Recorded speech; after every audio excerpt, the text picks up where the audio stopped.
Hello friends, today I'm telling you how to use your computer without your keyboard, without using keyboard. And this is a very quiet and easy and very simple way that I'm going to tell you. First, what you have to do, go to your start menu, go to your PC settings.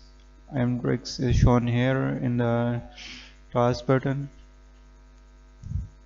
I'm currently using Windows 10 Pro. Let me show you which type. If you are using Windows 7, you have shown here the control panel option.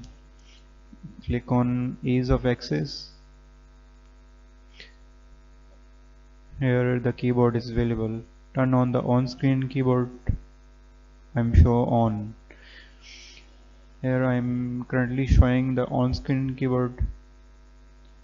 If you want to type something in here, for example, I want to open my WordPad in my PC.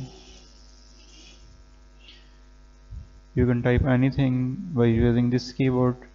If you don't have any other keyboard external use, the and easiest way for without choosing your keyboard hardware, and this is the easiest way to use software as a software. You can type anything here in your page, and this is the easiest way to use your computer without external keyboard. Please like my video if you like it.